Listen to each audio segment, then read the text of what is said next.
from the opinion pages of the Wall Street Journal. This is All Things with Kim Strassel. Welcome to this week's episode of All Things with Kim Strassel. And the super fun thing is that this week I really do get to talk about all things with Dana Perino, former White House press secretary, much loved host on Fox News, and importantly, a friend of mine.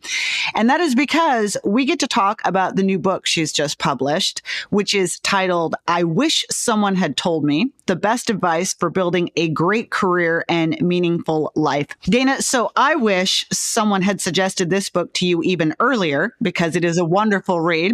And I also wish someone would send a copy of it to every member of Congress who could do with a little bit of advice on your key points about working hard and keeping perspective. So congratulations. Thank you so much. I have loved you for many, many moons. And I always think of you as like one of the best writers in America. And so to be able to talk to you about books has always been a joy of our friendship. And then I know you are an accomplished author. I have this book coming out and I'm excited about it for a lot of reasons too. And it'd be great if members of Congress want to read it, but certainly I think their staff should read it too. Yes, that is actually a great point, and I actually want to get to that because I think this book is very much aimed at a younger generation of worker, and it's so important that they have some of these perspectives. Before we actually jump into the book, though, I did want to just talk to you a couple of top items on national affairs, but from a broad level. You have obviously spent a great deal of time in communications, and that was your top job, is managing that as press secretary when you were in the Bush administration. And as you look at the things that this administration has done in its opening days, substance aside, what kind of grade would you give them on the communication side in terms of what they're putting out there, their message, et cetera? Well, let's say if it was a pass-fail class, I'd definitely pass. Okay. And if, in terms of grade, I think right now it's incomplete because we don't know exactly yet. However, they have tools that I never imagined because when I left the White House on January 20th of 2009, I didn't even have a Facebook account. I didn't have a Twitter account. It wasn't really something that we utilized. Lucky you. Well, lucky me, yes. However, I do think that when you figure out how to use the tools to speak more directly to broader audiences like the Trump administration has mastered, then you can reach many, many more people all at once. And I think that certainly the Trump campaign ran circles around the Biden-Harris and then the Harris-Walz campaign on all things when it came to social media, but also just like being willing to talk to the media. I think President Trump is an incredible phenomenon as a politician. He's an incredible athlete when it comes to communications. He participates at all times, at all hours. This past weekend, he did a press conference at 2 a.m. on the flight home from the UFC fight. And the press, I'm sure, they love it, but it's also like, wow, there's so much coming at you. One of the reasons I say incomplete is that I'm not sure how all of this is going to shake out. Like none of us do, really. But from a communication standpoint, so far, I think they're fairly good, except when it comes to some of the tariff stuff. I am confused, and I can't tell if it's because I don't know what I'm talking about or if it's because it's confusing on purpose. Maybe it's all part of a strategy, or because there's just a lot of cooks in the kitchen and we get to see how the sausage is being made and they're quite open to that. I believe that my young friend, Caroline Leavitt, the press secretary now, had the best line of her press secretary career so far when she said, in response to a question about Elon Musk and Peter Navarro sparring behind the scenes, well, not even behind the scenes, like on X, she said, boys will be boys. And I have seen that quoted so many places. And I sent her a note. I said, that's brilliant, because it was a moment of levity, but also a moment where she could say to everybody, I get it. I understand why you're asking the question. Yeah, this is happening. It's right here in the open for everyone to see. But the other thing is traditionally, you do also have to kind of deal with the fact that there are so many press requests coming in. And there are so many times when I'm reading articles from all different types of media. I'm a voracious news consumer, an omnivore. I read it all. And there are many, many times when I'm reading a piece and it will say the White House or the administration, maybe as a cabinet agency, did not return a call for comment. I believe that they are completely overwhelmed. There's so much work to be done.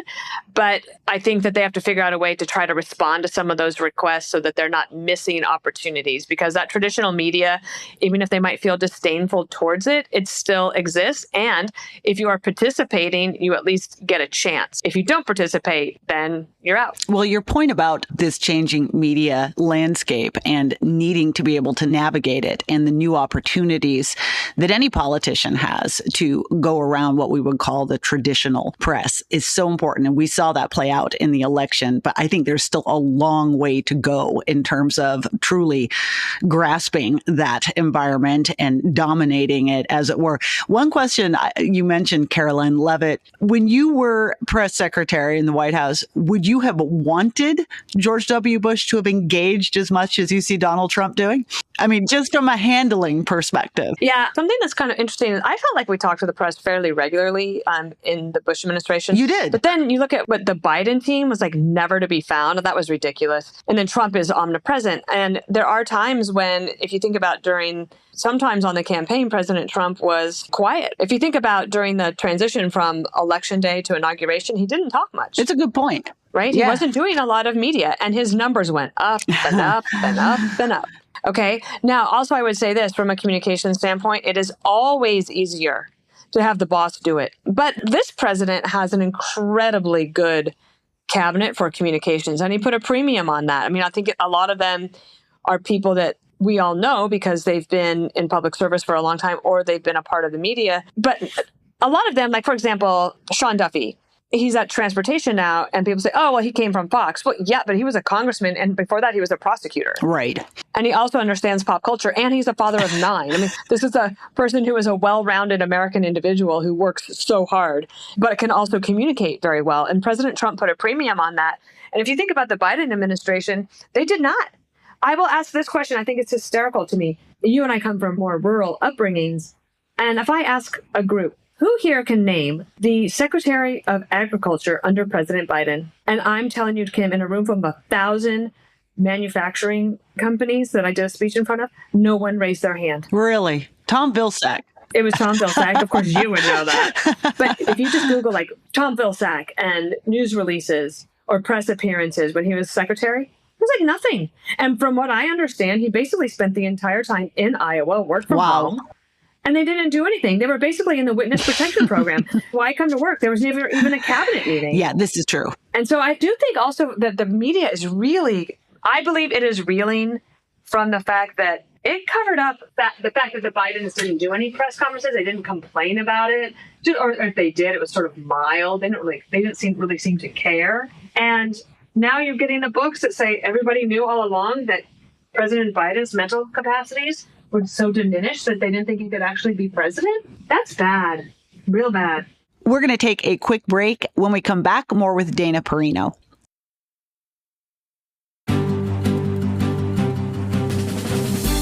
Welcome back. I am Kim Strassel here with Dana Perino talking about her new book, I Wish Someone Had Told Me. Well, I find this fascinating just because obviously communications are just such an enormous aspect of politics these days. And hearing it from you, I mean, the job you had is probably the highest stakes you can get in that world. And seeing how that landscape has changed is just really insightful in getting your view on it. And this gets to your book, your views on other things, your insights in other things. And of course, when you have a conversation like a book like this, and the headline is, I wish someone had told me. Of course, the very first question that everybody would immediately ask would be, what is the one thing you wish that someone had told you? But you actually helpfully tell us that on the very first page of your book. And I love it as well, because you say the one thing that you wish someone had told you is that do not pass up the chance to be loved. You were actually told that. Tell us the story behind that real quick. So when you and I were first friends in late 1995, I was single, hadn't dated anyone in like forever. Who are you going to date in Washington, D.C., girls? Am I right? Nobody. Am I right? There's not much, right? Slim pickings. And I met this guy in an airplane. He was older than me. He was British, had a great accent, and he had just gotten a divorce. His name was Peter McMahon. And 28 years later, he and I are still together. He's been my husband for 27 years. And I remember at the time, because he was in England, I was on a career track that was pretty good in August of 1997 when I met him. I mean, looking back, I'm like, who cares? It was like heading into like leadership communications for the Republican Party on the House side. But at the time, it was exciting, and that was a good career trajectory for me. And my heart wanted to be with him, but I was a pretty ambitious young person who really felt like I had to establish myself. I was afraid to take risks, not career-wise necessarily, but risks personally, because I was very hesitant to go to England for a couple of reasons. One, I thought that it would just throw off my career, and I don't come from money. It's not like I was going to like find some magic well of trust fund money. It was like I had to pay my own bills and I had student loans. But also, I was actually really concerned. This sounds so stupid now that I say it out loud, but I was concerned of what people would think about me for leaving a good career track, but also going to be with somebody who had been married twice before, who was living in England, and who was 18 years older than me. Right. And I was so obsessed with that. And I don't know, obsessed might be the wrong word, but it was holding me back. And I was home for Christmas time, and a family friend, she is no longer with us. Her name is Kim Wilkerson. She took me aside. She said, "What's going on? What's up? What's this guy? Tell me more. We love him." So I was basically like, well, it's this and that, but I don't think I can. And she's the one who said, "Do not give up on this opportunity to be loved. It might be the only chance you get." Oh, wow. And she said, "Why do you care what other people think?" And that's also, advice that I find a kind of a fresh way to say in this book, is that all of us, even at 52 years old, I still think, wow, people are they must be thinking about me and judging me. And they're not, because people are only ever thinking about themselves. This is true. It's a universal truth. It's a biological truth. Like, even when I'm thinking that other people are thinking about me, I'm still thinking about myself. Yeah, exactly. And I'll never forget, I was so worried to tell my parents I was going to move to England. I was almost paralyzed with the fear of what they were going to say and how disappointed they might be and how they might tell me it was a bad idea. And I built up the courage finally to tell my parents. And do you know what they said? They said, "That's amazing. That's great. We're so happy for you." Yeah. And it was a good lesson. And so I try to pass that on, because when young people come to see me for some sort of a mentoring thing, and I do a lot of this, a lot. My experience is, yes, they want help on their career. They want to know how they can get that promotion, et cetera, et cetera. But the last question they always ask before they leave, like Matlock, right? They say, "There's one more thing. How can I meet somebody that I can spend my life with?" Yeah, I think it's a huge challenge for a younger generation. And your point about fear of being judged, we actually had it pretty easy, because we didn't actually have people telling us what they thought about us on a minute-by-minute basis on text or social media or all of the things. Can you imagine? I think it would be devastating if you were someone that had even any doubts about yourself whatsoever. What's so great about this book is that you draw on advice and stories from other people. And so it's not just life according to Dana, although that in itself would be something and amazing. But I counted them, a total of 43 people in the end.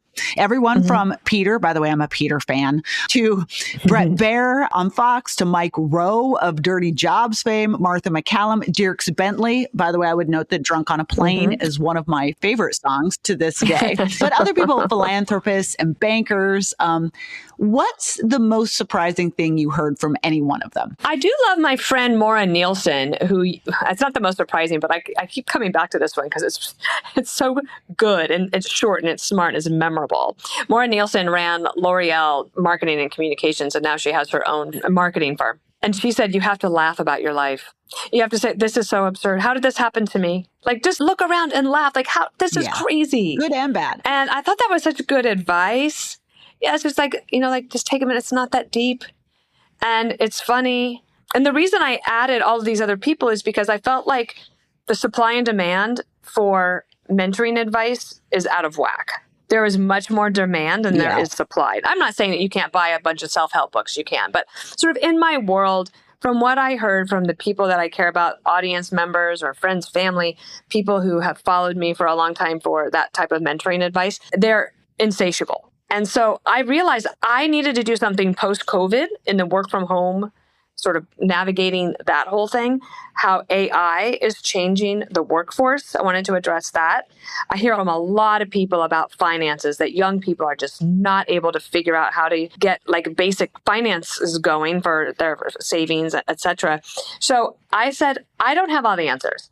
So I was like, how can I put together a great one-stop shopping book with all of the advice from people all around? Because I think asking people for their stories is the best way to use time and conversation. Yeah. Because there's so much you can learn. Imagine all these people that we've met. I tell people who work in the green room here at Fox, think of the guests that are coming on to being asked to be on television. They've achieved something. How did they get their start? What was their lucky break? What do they wish someone had told them? And take all of that advice and you put it into one book. And it turned out pretty well. I was pretty happy with how it turned out, actually. And here's the other thing I like about it is these are uplifting stories. And just speaking of people's stories, I mean, some of the stuff, I learned some crazy things, including just about your co-stars on Fox News. And, you might look at them and think, look how successful they are. I had no idea that Trey Gowdy, by the way, also a former federal prosecutor and congressman, started as a newspaper delivery boy, or that Martha McCallum wanted to be a Broadway star, or that Joey Jones, by the way, former Marine, ended up there because he'd made a lot of bad life choices, which he acknowledges. John Roberts was a forklift driver. And he worked in a lumber yard. Yes. And he says that it's one of the best things he ever did, because now when he goes to do like a house project, he can say that grain is not going to work. Exactly. And the reason I bring this up is because you clearly much have aimed this at a younger generation, a mentoring advice book. And it does strike me, and I wanted your views on this, that there is this different view, and it worries me, a little bit more of a hopeless view among a younger generation, that their sort of attitude at times is things are simply harder for us. We have fewer options. We don't have all the choices you did. We're not going to make it. It's tougher to own a home or have a job or have a mortgage. And what was interesting about these stories is a reminder that actually a lot of people have had it tough a lot of times over the years, and it wasn't a cakewalk, and look at where they are now, but that didn't happen without a great deal of effort along the way in every one of these stories. So when you and I left the house when we were 16 years old, we got our driver's license, we left the house with keys and our wallet and a map. Right? We didn't have a water bottle. Yeah. We didn't have a Stanley Cup. Sometimes not even a map. We didn't have a phone that had all of our friends in it. We didn't have our music with us. We had cassette tapes, and we played those cassette tapes over and over again, rewind or on the radio. There are some things that are more difficult now. And I do think part of that has built up over time from a public policy standpoint. We have way too much debt as a federal government. We have not built enough homes. And just this week, Kim, we find out that there are some elected leaders in California who think it should be allowed. College enrollees should be allowed to live in their cars because they don't have anywhere to live. That's because over time, they have not allowed housing to be built in California. So people are leaving. Now, that's hard. I get it. But that doesn't necessarily mean that there aren't more and great opportunities today. There are great opportunities right now. And truly, if you are an educated American, you've already won life's great lottery. Number one. Okay, so everybody all over the world are dying to get in this place, literally. So if you are an educated American, you have to work hard. And I understand there's a real desire for a better work-life balance. I hear that because I worked my butt off in my 20s and 30s. And now I'm like, okay, now I can try to find some balance. And one of the great pieces of advice I include in here is that maybe you can't think about work-life balance over the course of a day. Maybe you have to think about that over the course of your life. And there's a really good book called The Defining Decade. And it's about how in your 20s, you got to work your butt off so that you can have a better work-life balance in the future. And I think that's where we sort of have been in a disconnect, where Generation X is like, yeah, I worked hard and now I'm successful. Yes, okay, that's how it works. It's almost as if they want to do it the reverse.